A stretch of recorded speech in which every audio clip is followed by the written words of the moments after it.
Hello friends, welcome back to my channel. কেমন আছো তোমরা সবাই? আশা করি সবাই খুব ভালো আছো, আর আমিও অনেক ভালো আছি। চলে এলাম আর একটা নতুন ভিডিও নিয়ে। আমার আর একটা নতুন ভিডিওতে তোমাদের স্বাগতম। তো সকালবেলা উঠে ব্রাশ করে নিয়ে বিছানা তুলে নিয়েছি, তারপরে খেলাম 2 গ্লাস জল খেয়ে নিলাম, আর খেলাম 2টো বিস্কুট চা দিয়ে। ব্যাস এটাই আমার ব্রেকফাস্ট হয়ে যাবে। তো আমার না এমনি বেকারির বিস্কুটগুলো খুব ভালো লাগে খেতে। তারপরে চলে এসেছি রান্নাঘরে। রান্না করার জন্য এখানে ঢ্যাঁড়সটাকে প্রথমে ভেজে নিলাম, তারপরে সর্ষে আর পোস্ত বাটা দিয়ে শুকনো করে ভেজে নেব। এই রেসিপিটা তো অনেকেই জানো, তো কী রান্না করছি না করছি ওটাই তোমাদের সাথে শেয়ার করলাম। এদিকে হয়ে গেছে আমের চাটনি, এদিকে পটল আলুর তরকারি হবে, আর এখানে রয়েছে কই মাছের পাতলা ঝোল হবে। তো আজকের এটাই সিম্পল রেসিপি। তো চলো। আর এই যে দাদা এখানে ভাইকে পড়াচ্ছে। স্কুলের হোমওয়ার্ক হয়ে গেছে, এখন রোদে আমি বলেছি খেলতে বেরোতে দেবো না, ওই জন্য বসে বসে ভাইকে পড়াচ্ছে। আর তোর মুখ খালি হয়েছে? 1 চামচ খাবার দিচ্ছি, আধা ঘন্টা মুখে রাখছে। সব থেকে যদি বিরক্তকর কিছু কাজ হয় আমার, তাহলে হচ্ছে আমার ছোটো ছেলেকে খাওয়ানো। আর বিছানাটার কি অবস্থা করেছে দেখো। জলদি মুখটা খালি কর। আর তারপরে চলে এলাম আবার রান্নাঘরে। তো ওইদিকে একটা করে রান্না হচ্ছে। রান্না চাপিয়ে দিয়েও কিন্তু অনেক কাজ করা যায় রান্নাঘরে।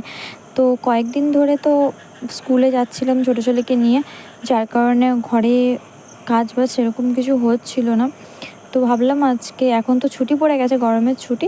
তো এই গরমের ছুটিতে যা কিছু কাজ আছে সব কিছু কমপ্লিট করব। তো তোমরা দেখতে থাকো, তোমাদের সাথে একটা করে শেয়ার করব। পুরো ঘরটাকে চেঞ্জ করে ফেলবো, অনেক কিছু নতুনত্ব জিনিস। তো মিক্সার মেশিনটাকে প্রথমে মুছে নিলাম, তারপরে এদিকে স্ল্যাবগুলো মুছে নিলাম, এদিকে মাইক্রো ওভেনটাও একটু মুছে নিলাম। ধুলো বসে গেছিলো, ঢাকা থাকে যদিও, তাও ধুলো বসে যায়।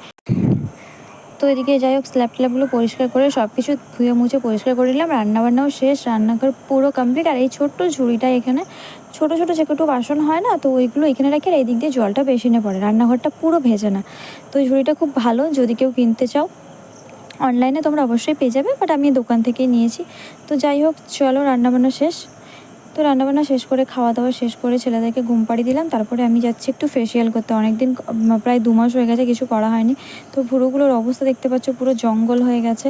তো আমাদের পাড়াতেই একজনা আছে আর কি করে, তো ওই জন্য ওর কাছেই যাচ্ছি দুপুরবেলা ছেলেদেরকে ঘুমটুম পাড়িয়ে দিয়ে। তো ফেসিয়াল টেসিয়াল করে চলে এসেছি, আর এখন এসেছি গাছ লাগাতে। তো কয়েকটা গাছের চারা নিয়ে এলাম একজনের বাড়ির থেকে। তো ওইগুলোকে এখন লাগিয়ে দিচ্ছি। গাছ লাগানো তো খুব ভালো, তাই না? তো চলো, আজকের ভিডিওটা এখানে শেষ করছি। যদি তোমাদের ভালো লেগে থাকে অবশ্যই একটা লাইক কমেন্ট শেয়ার করে দিও। আর যারা আমার ফেসবুক পেজ থেকে দেখছো তারা অবশ্যই আমার পেজটিকে ফলো করে পাশে থেকো। আর যারা আমার ইউটিউব চ্যানেল থেকে দেখছো তারা আমার চ্যানেলটাকে সাবস্ক্রাইব করে আমার পাশে থেকো, আমাকে একটু সাপোর্ট করো। তো তোমাদের ভালোবাসা ছাড়া তো কোনো কিছু হবে না। তো চলো, ভিডিওটা এখানেই শেষ করছি। দেখা হচ্ছে নেক্সট ভিডিওতে। ততক্ষণ সবাই সুস্থ থেকো, ভালো থেকো।